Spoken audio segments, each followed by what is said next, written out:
Mugamba mutya bali bulungi yamani Kiwatule bakubye ambayimbidde ssebo sinagwe nkubye just in the pace abantu omukono bakulaze mungi zembalazo omungi kubanze enzizo omu nensanga abangi yamani bw'omanyi okulinya kusejja buli omu n'awooga nabudde abantu batudde mu ntebe naye woze buli omu n'akava anti zembalazo omukwano gw'olulinya kusejja bakola ki ate nibulamu gamba butya ogamba okyande omusajja awali ku kamera wali mpolampola muganda wange tutandikirewo omukulu Nadi Mayinja wamukoledde hiki wamutute mu studio n'omukyusa ebintu byayimba Nadi Mayinja agyekoledde yasobola kuba abantu abamu babako bakuwaminga nti nno endongo etambula bweti segera naye ng'ate mbulamu bw'ensi ebiseera ebisinga tumanyi nti omuntu ayimba ku kyayagala oba kyasinga nnyo okukola ki okwagala abantu babagala ennyo omukwano abayimba ennyimba zaki era ne bafaani b'omukwano bawagira ennyimba ezo ezaki kanaffe aba vibe tuyimba ennyimba za vibe ne bafaani baffe abaki kali jasi okyosaamuuko omuntu omujja ennyo mu love story n'omuzza ku vibe story kati abantu abamu balaba ekibata transformation enava nadia mukulu omuntu ekyo bekita kapasite kati ojja bitegeere tegeddemu katono president tegeddemu katono yayimba kuya muwandiikira yamuwandiikira kuwakalize Nadi Mayinja asinga obukulu asinga okuyimba sigera sina toyayinza jja okususaki yanyingidde omwana yakutte behind the scenes yabadde amanyi bya mu studio omwana namukwata namuteeka ku tiktok atanaguyanyingidde ani gwe yasonzemu nti yamukwata akasupika video mu studio amumanyi era agamba mugambeko siffe futusoja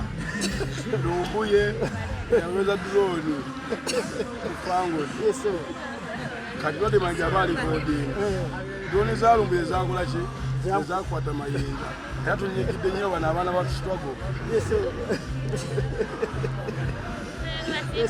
kale netumwenyamuuko katono naye ngaolimu ensonga ziri sirias toja mundu mwana kubula uno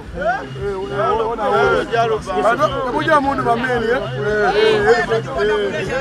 temuja mundu so tugambe nti Mayinja yeje n'atapinga ku masanyalaze agali ku Fangoni nga gulunedi we yakola kyekya mazima akasanyalaze kanje eriddamu kati oba okiwakana osobuuza kyaliwo wamma buli gutye naye ng'ate sikwewaana nnyo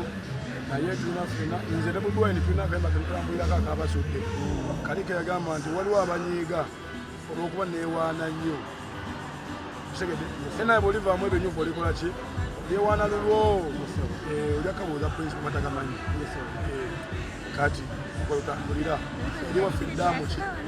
kati gwanyiiga agambye nti waliwo ddaamu nawe sosemeeyo sajja Mayinja yeje n'asena kasimunyiiga maama kati kyekikunyezizza asatu mulumu tuli wankuluku nani fe aba Fangoni Fangoni ate siri wa Fangoni nandibadde wandawo nga siri wa Fangoni ameni muja mundu ise asatu mulumu kiri confirm kali fe tujja kyekyo omwana andeeka kuwadde kale mbadde okugunuma kyekibudduseeko ku stage ikamaleyo muganda nkyo kikutuseeko ku stage otugambye olwaddemu andi mbadde ebyokunywa byennyo era saabikoze ki mbadde sina sente zibigula tolina sente zikubigula ebyokunywa sina sente zibikola kiwamma zibigula era ngenda kukola kyayita esho ansonera akaseta akagula ebyokunywa byange nga tunatera okumaliriza baka obwambasada awo bwa Royal Milk naye tukulaba ate ebyokunywa byonera mu kamera birala kontrakiti bagisazaamu ekyalo mbadde nywaki minoti mingi mbadde Royal Milk balese necupa ne Flavor kabaimano balese kamayirungi ti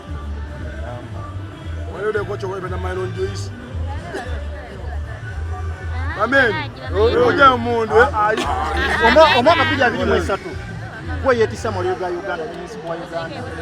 ekintu ekyo okyogerako kigwe nga ggwe omuyimbi yankajja omwaka ogumu n'okola ebyenjawulo kale ate ne 2024 tujja ate nga gamba ogenda wumula endongo bameni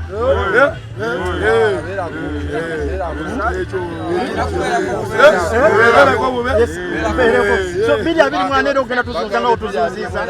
ate eri egenda kubeera alien skin pro max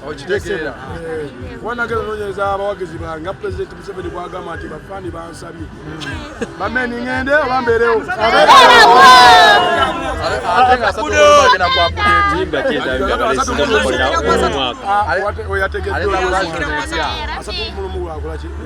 tumanyi bagamba ngenda kufanga 15 nafa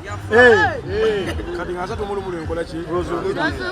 nyimba kyesinza okukolera 2-3 ezizo nyimba zinazikoze naddala ze sinnabakuta zikoze bulu yakuwakana bameni